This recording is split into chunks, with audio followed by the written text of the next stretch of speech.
There's been some big news coming out of Astana over the last 24 hours. So Cycling News reported that the team is set to be bought out by a Chinese company, which apparently plans to invest millions in creating a new super team. So the company's called XDS Carbon Tech, and we believe that it's an OEM carbon bike manufacturer. So the team budget is reportedly set to be similar to that of Team UAE, Emirates and Ineos Grenadiers, which is somewhere around 50 million, maybe slightly over. So Alpecin de Koning sprinter Cade Groves is expected to be the first major signing, and I'm sure we will hear about more to follow. That signing window comes around January, doesn't it, Chris? Well, contract discussions will be happening now. Yeah. The Tour de France is the biggest time of the year where contract discussions happen. You start to hear some of the rumours now, but nothing will be official probably until they kind of sort of leak who they've signed, the teams do, in like December time. And then if you go to Calpe, for example, in the winter, you'll see these riders that are transferred riding on their new bikes, getting used to their new bikes, but they'll still be riding in their old kit.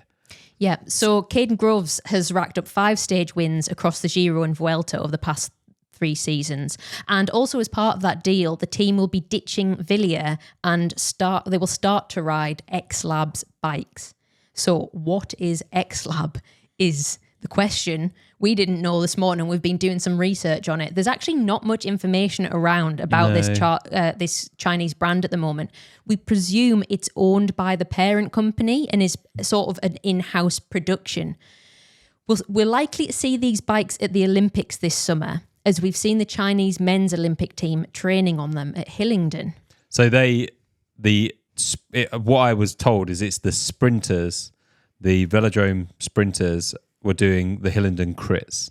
So Hillingdon is a London crit race circuit.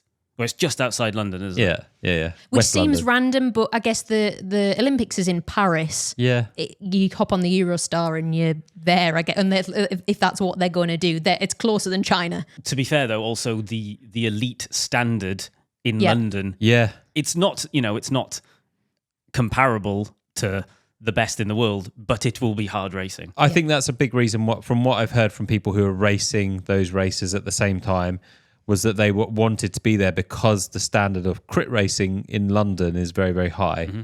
Mm-hmm. So it's an opportunity. Just so aggressive as well, isn't it? Yeah, exactly. Because of the style of it. And we also found a Chinese YouTube video which showed the xlab bike. It looks quite similar to a Tarmac SL7. Yeah. With sort of a slightly more bendy top tube, maybe like the SL5. Yeah. Can I caveat that with basically everything for a period of time looked like an SL7? Yes, absolutely. I'm not saying there's any suggestion that they're copying it. Well, I'm trying to compare it create a visual picture for our listeners. Yeah, just think drop stays. It's interesting though, because we are seeing a rise of OEM manufacturers creating their own brands, aren't we? I think we're going to see more and more of this from Chinese brands as they get more and more confidence with existing as a brand in the Western world. So what I think what is happening a lot, I will put money on it that this brand are already manufacturing bikes for some of the biggest brands in the world. How much money are you putting on it, Jimmy? £5. I'll take those confidence. odds. Yeah.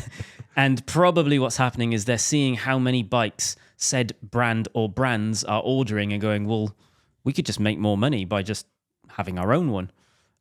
So I think we're going to see more of this, and I think they're probably going to be good bikes because they've probably been making bikes for a long time. And it's not just China that this is unique to. We've seen Sato do this as well. Yeah, so a couple of years back, Sato are a very famous Italian-based carbon manufacturing company that manufacture bikes by hand in Italy. For other companies originally. For themselves and other brands. And then a few years back, they decided to can out all external bikes, and they now only make bikes themselves, as far as I'm aware. So that had an impact. If there's a brand of bikes that made bikes in Italy that no longer do, it's probably because Sato were making them and they said, sorry, we're not going to do it anymore. I think they definitely used to they made Windy Millers. Yes. And I think they maybe did some stuff with like Pinarello or one of the other big boys as well. I'm not sure who. Basically, as I said a moment ago, if an Italian brand used to make bikes in Italy and they don't, It's probably because Sato was making them. On that subject, that's quite interesting. Speaking of Italian bike brands, 3T, they were outsourced to China to manufacture the frames, and they're now bringing it back to Italy and manufacturing in Italy. Well, I think they were manufacturing. Well, I guess it ultimately doesn't matter, but I believe they were manufacturing bars and some components in Italy still anyway. Yeah. So there is still people doing carbon in Italy. Yeah. But there isn't people doing large volume bikes in Italy. Or Yeah. that many anyway. So to bring it back around, what do we think about this takeover? It's great. It's good for the sport. Ultimately, the more I think seeing brands and businesses come into the sport like this, it's bringing more money into it, makes it more competitive, maybe starts to bring in a different audience to the sport. The more teams we've got with bigger budgets, the better it's going to be for the sport long term. More competitive. More competitive. More interesting to watch potentially as well. Yeah, and like, we've seen Red Bull coming into cycling now. That shows a lot of trust in what they believe in cycling.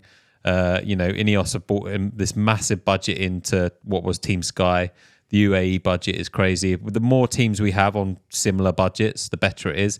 My only concern is the teams that are lower down in terms of budgets, who have smaller budgets, are they going to just fall by the wayside a bit? That's where my concern is. Well, we'll potentially see the evolution of cycling. We might see the second tier start to become better as well. Yep. But you see in lots of sports at the top end where there's big money, you start to get like salary caps and investment caps and things like that. So we might see some of that come through. I would imagine there's definitely some people which are incredibly anti-China, and I would probably say you should probably get over that because just like the UAE, these are very, very rich nations with big aspirations of where they want to be and have, well, in the case of China, they manufacture everything that you use anyway. Yeah. Well, you don't have to get over it, but you have to accept that right now it is absolutely part of the sport and becoming more part of the sport. Well, yeah, absolutely. But like all sports, everything. Totally, yeah. So this is set to be a 5 to 10 year long-term investment. Might we see Astana winning the Tour in the next 5 years? Yes. You think so? Yeah, I do. I'd put £5 on it. Nice. Might we? Yes. Will we? I don't know. No, I think we will. They've previously won the Tour, when Vincenzo Nibali raced for them. They've got the experience.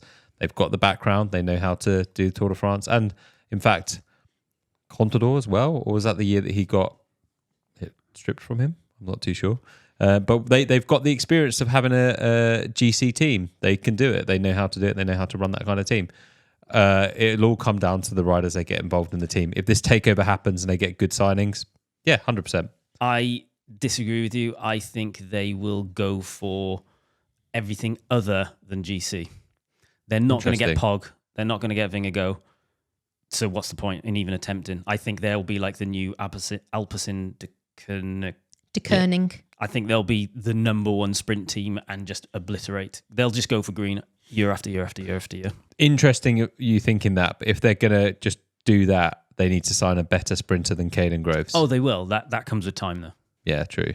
That'll be the 5-year plan. I'm not saying Cade and Groves is a bad sprinter. We've seen him win the points jersey at La Vuelta, and he's been very good at the Giro, but I don't think he's quite at the same level as someone like Jasper Philipsen or... Dylan Groenewegen, who won today, a lot of people have written him off, but he proved it today. Won a stage. But he had some technology that no one else had. Batman glasses. Exactly. I think the thing also, though, about a 10-year investment is it's not just looking at who's the best today. It's employing people whose job is to find the best tomorrow in 1 year's time, in 3 years' time, in 5 years' time, etc. So we will see if they spend their money well. Very true.